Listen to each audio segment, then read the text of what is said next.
Some of the characters came a lot quicker and simpler than others. You know, with Derek and Odette, we fought for a lot longer on trying to create something that was different looking, but we found appealing and believable. Some of the other characters, Rothbart, once we actually got serious with deciding what he was going to look like, we'd spend a little time kind of searching out everything, you know, doing kind of a scattershot approach where one moment he was a short, hunchback character to a long, skinny, sophisticated-looking character, and then when we had it, it was pretty obvious. He was a lot easier because of the caricature involved. Originally, the voice of Jack Palance was recorded for the song in this scene. How dare they try to cross me?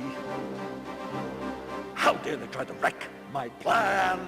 But the feelings of evil and darkness needed to be lifted and lightened. To even think that they can.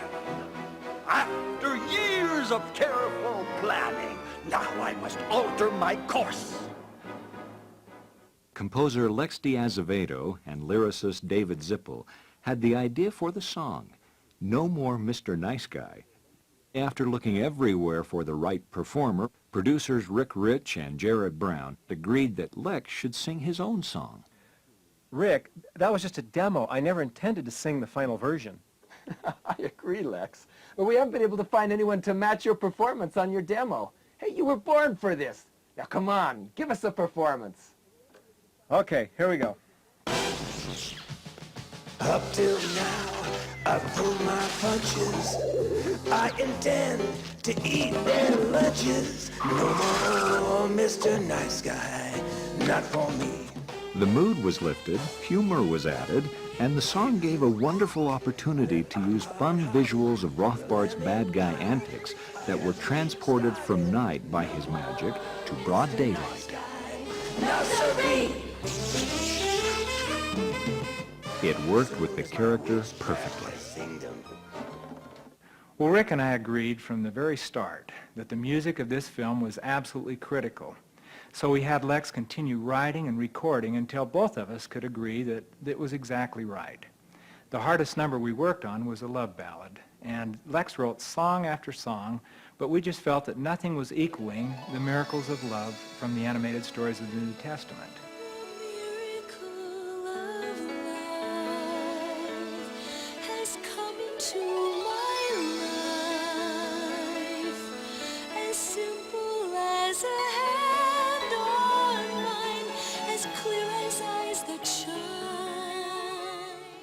Finally, he and David Zippel wrote a variation on that song that was called Far Longer Than Forever.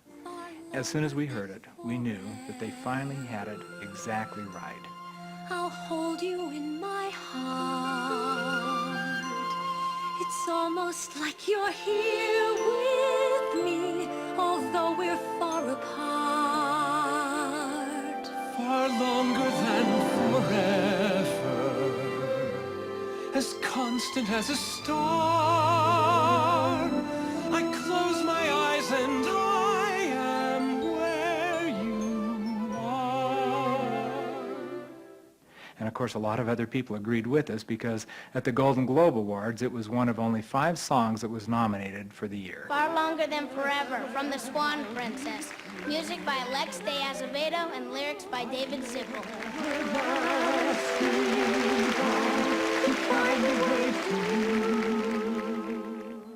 During the final stages of scripting, while the characters were artistically being developed, choosing the voices became an obsession.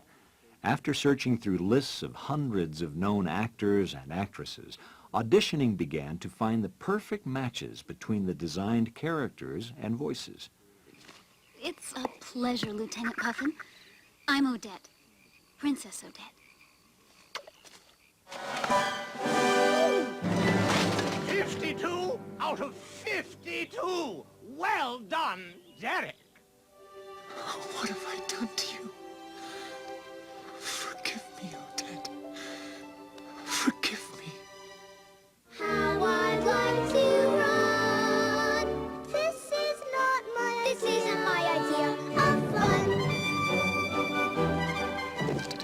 Hey, John, that's going to be great. Hey, let me just say that the only thing that we can really capture in animation is an attitude. And so all those facial expressions and that great body language that you have, we need to make sure that it's in the voice. That is what the animator will pick up on and animate. Okay, let's start laying them down. Getting a total match with voice and character action is what brings the animation from a two-dimensional flat medium into something that seems even more real than a live-action film. Just say, Monsieur Rothbart, I'd like to leave now. Do you have a map or something? Over the years of directing hundreds of voices for animated features, along with our Bible and hero stories, we have tried to perfect the technique of voice realism. That's what makes our audience believe that the characters are absolutely real. The internationally known voices that were selected for the main characters are John Cleese, who plays Jean-Bob the French frog. To the rescue, mademoiselle! Stephen Wright, the slow-talking turtle Speed. Sandy Duncan for Queen Uberta. Welcome to our fair kingdom, dear William. And Jack Palance as the evil Rothbart. It's fine with me. Just fine with me. Each of these incredibly talented people brought something beside what was scripted to give the film a perfect creative touch.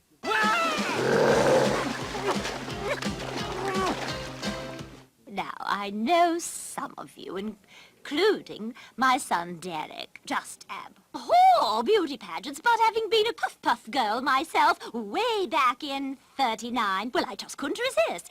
Girls, and a 1, and 2, and a 1, 2. Whoa! Oh, mercy me. When the voice of Sandy Duncan was recorded, she was especially attracted to the humor of the pushy Queen Mother Uberta, trying to get through the crowds at the ball. Queen's coming through here. Excuse me, excuse me. Rogers, Rogers, who is it? Do you know her? I don't know. Come now, Rogers. I know he confides in you. Who is it?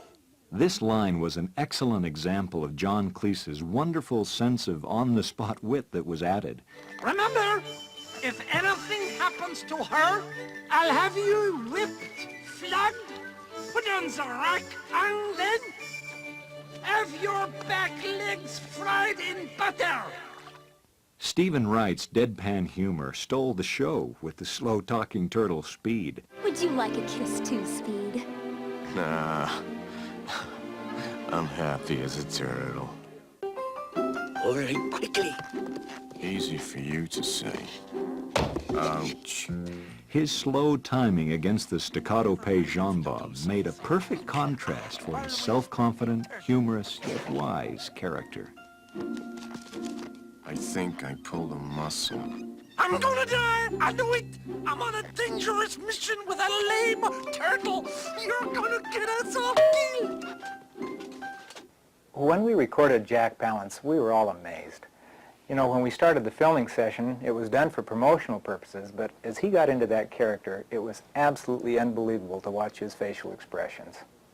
In the hundreds of voices that Jared and I have recorded in the Bible and hero stories, we had never seen any face so expressive.